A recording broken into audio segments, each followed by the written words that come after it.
Olá, meninos e meninas. Como vocês estão? Espero que bem. Bom, eu sou a professora Sandra Arnaldo, de Língua Portuguesa, da EREM Antônio Padilha. Nós vamos fazer uma revisão do primeiro bimestre, tá certo? Com alguns assuntos, né? Já que a gente já viu separadamente os outros. Vamos lá? O primeiro assunto que nós vamos estar relembrando é o relato pessoal. O que é o relato pessoal? É um texto que traz uma narração sobre um fato ou acontecimento marcante da vida de uma pessoa. Nesse tipo de texto, podemos sentir as emoções e sentimentos expressos pelo narrador. Lembram disso? Então, se o narrador traz aquele relato emocionante de um momento triste de sua vida, né? Então a gente sente aquela tristeza com ele, a gente se envolve naquele relato, naquela emoção dele, né? A mesma coisa acontece se for um relato feliz, um relato que traga uma experiência que foi maravilhosa para o narrador. Então, nós também sentimos essa alegria, essa felicidade juntamente com ele, tá certo? Bom, no relato, o tempo e espaço são bem definidos. Ou seja, o tempo é quando aconteceu o fato, né? E o espaço é onde aconteceu. Por exemplo, o período de isolamento social, esse período que nós estamos vivendo. E vocês estão precisando fazer um relato, um diário de bordo. Vocês estão fazendo esse diário de bordo. Então, o que acontece? Se vocês estão relatando nesse diário, aí você coloca a data. O dia 17 de abril foi assim, aconteceu algo, aí você começa a relatar o que aconteceu naquele dia, então nós temos aí um tempo. Qual é o tempo? O dia 17 de abril, tá certo? E o espaço é onde aconteceu, né? Aí você vai dizer, estava em casa, então foi na sua casa, o espaço foi a sua casa, tá certo? Então são alguns exemplos. Vamos lá, continuando. Qual é a linguagem? A linguagem ela pode ser formal ou informal, dependendo do grau de intimidade entre os interlocutores. Então você já sabe, se você for relatar para seus familiares, para seus amigos, então você vai trazer uma linguagem informal. Pode usar a linguagem informal sem nenhum problema, tá certo? Mas se esse relato for em rede social, um relato publicamente, né? Um relato, por exemplo, em um livro, né? Então você já tem que observar e trazer a linguagem formal, tá bom? Porque você vai estar se dirigindo a pessoas mais distantes, sem muita intimidade com você, tá certo? Ele pode ser escrito ou oral. Não esqueçam disso. O relato pessoal tem as duas modalidades. Qual é o veículo? Como é que esse relato chega até nós? Através de livros, né? Por meio de jornais, revistas, redes sociais, né? Redes sociais, dentre outras. Qual é a função comunicativa de um relato? Relatar um episódio, tá certo? Então, essa é a função comunicativa dele. Quais são as características principais de um relato pessoal? É narrado em primeira pessoa, porque o narrador conta a sua própria história. Os verbos no presente, sim, tem uma parte no presente, porque quando você vai começar falando, né? Como é que eu posso dizer? Localizando, né? As pessoas no que você vai estar relatando, você vai estar trazendo o presente. Mas quando você começa a relatar o fato, aí a maioria, né? A maior parte dos verbos vão estar no pretérito, certo? Porque você vai estar relatando algo que aconteceu, então, passado. Então, tem também as experiências pessoais, que é outra característica importante, porque o relato pessoal já disse, é pessoal, vai ter experiências pessoais, tá certo? E sempre tem a presença de emissor e receptor, porque se eu estou contando alguma coisa, eu tenho que saber para quem eu quero contar, né? Então, eu estou falando para vocês, então eu quero relatar para vocês. Então, eu já tenho, né, um receptor, e o meu receptor, meu público-alvo vai ser vocês, tá certo? Então, bora lá, vamos continuar. O próximo assunto é a variação linguística de registro e dialetal. A variação linguística, o que é? Né? Então, a nossa língua ela é muito dinâmica, então ela sofre modificações, seja histórica, né, com o tempo, né, o que aconteceu, fatos históricos foram mudando a nossa língua, seja cultural ou social. Então, às vezes, estamos em um grupo e aquele grupo começa a utilizar uma linguagem nova, uma palavra nova, e aquilo vai incorporando, podemos dizer assim, né? Incorporando ao nosso dia a dia e acaba que fica, né? Muda completamente e você continua usando aquela linguagem, tá certo? Então, ela é muito dinâmica, a nossa língua é muito dinâmica e sofre muitas modificações. Então, desses aí, nós temos vários tipos, né? Então, dos tipos de variações, nós vamos estar tratando do dialeto, que é a variedade de uma língua própria de uma região ou território. Se em uma região eu falo, aquele pessoal daquela região fala diferente da nossa região, então aí nós temos um dialeto. Cada região tem o seu dialeto, tem a sua forma de falar, né? Por exemplo, no sul e sudeste falam diferente do norte e nordeste, né? Então aí são os dialetos, tá bom? Então as diferenças regionais no que diz respeito ao vocabulário, né, são exemplos de dialeto. Nós temos aí, por exemplo, no sul e sudeste, nós conhecemos a mandioca, chama mandioca, aquela raiz. Já no Rio de Janeiro, a mesma mandioca é conhecida como aipim.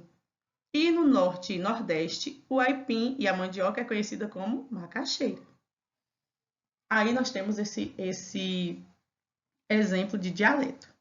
Aí nós entramos agora, vamos agora para o registro, a variedade registro, que é a variação que ocorre de acordo com o grau de formalismo existente em uma determinada situação, tá certo? Então, nós temos aí um exemplo.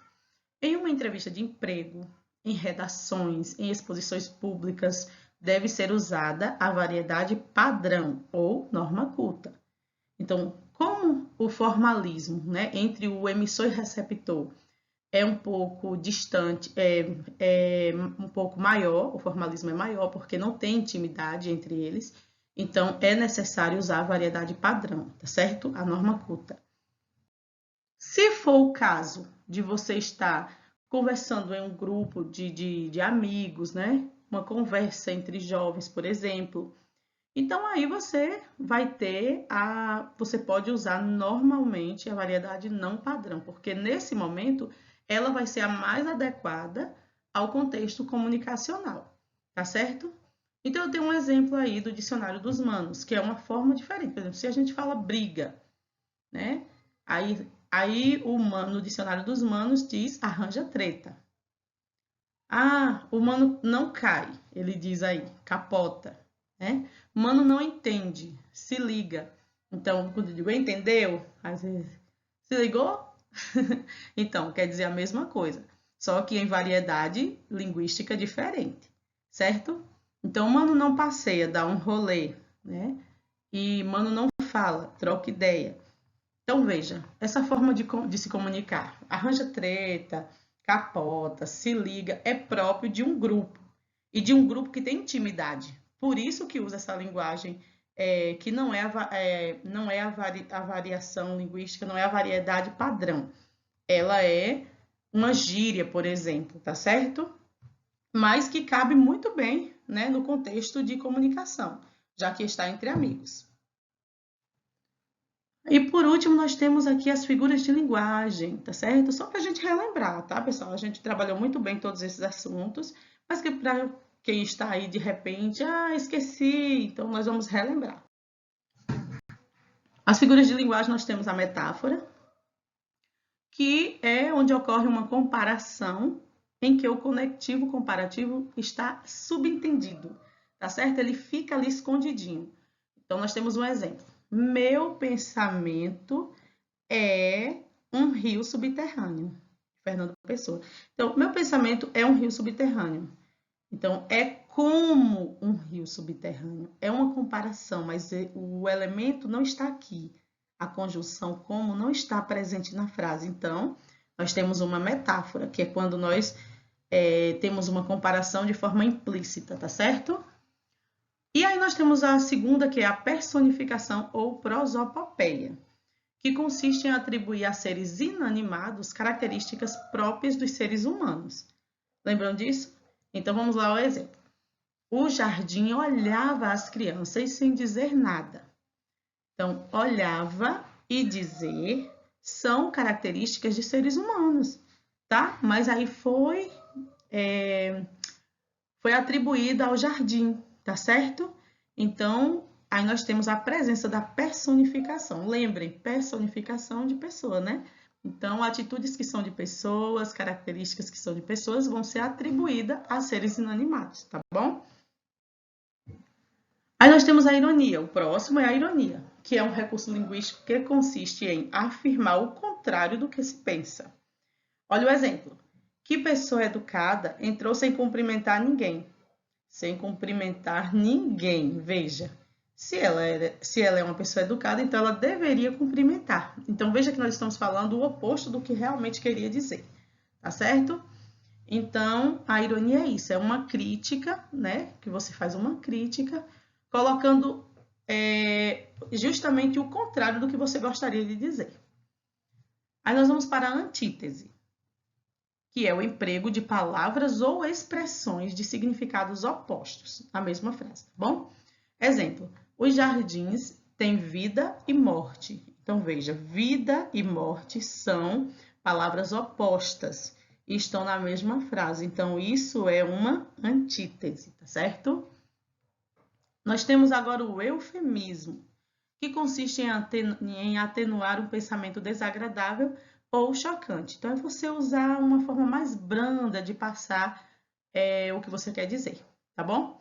Por exemplo, ele sempre faltava com a verdade.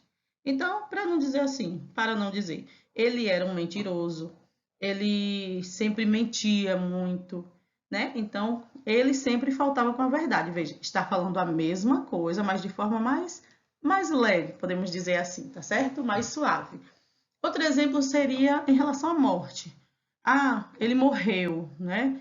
Então, ao invés disso, ele está com o Pai Celeste, ele foi recebido no céu, ele descansa em paz. Quer dizer a mesma coisa, está falando da morte, mas de forma, né, de maneira mais branda. A próxima é a hipérbole, que está relacionada, né, que é relacionada com o exagero. Então, essa é a mais conhecida, né? Estou morrendo de frio. Morrendo de frio aqui não é no sentido literal, né? Como a expressão já fala, é uma figura de linguagem. Então, a hipérbole é o exagero, né?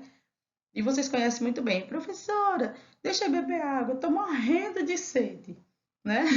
Então, aí a gente percebia bastante a presença da hipérbole. O próximo é o pleonasmo, que é uma redundância cuja finalidade é reforçar a mensagem. E ri meu riso e derramar meu pranto. Veja, ri já é meu riso, né? Não precisaria repetir, mas ele quis enfatizar. Então, foi um pleonasmo, tá certo? Mas existem alguns pleonasmos que nós gostaríamos de evitar e deveríamos evitar, tá certo? Nós precisamos evitar, que é aquele pleonasmo vicioso. Por exemplo, sair para fora. Veja, se saiu, só pode ser para fora, né? Então, você não precisa dizer sair para fora. Eu saí, pronto, já tem sentido completo, já dá para entender a mensagem, tá certo? Eu entrei para dentro. Então, não precisa, né? Esse tipo de pleonasmo a gente não pode usar. Devemos deixar de lado completamente. E aqui nós temos a última, que é a aliteração, que consiste na repetição ordenada de sons de mesmos sons consonantais, que é a repetição de uma mesma consoante, tá certo? Na frase. E aí, geralmente, nós temos um trava-língua, tá certo? Aqui, ó, na presença de o rato, a presença do R, o rato roeu a roupa do rei de Roma. Então, se repete bastante o R aqui, ó. Isso gera aqui um trava-língua, né? Essa frase é um trava-língua. Então, nós temos aqui a presença da aliteração, tá certo, meus queridos? Vejam. Então, é isso, meninas e meninos. Eu quero agradecer a vocês, tá bom? Estou com muita saudade de vocês. Mas é assim mesmo, tá bom? Continuem se cuidando e que Deus abençoe a todos. Até a próxima!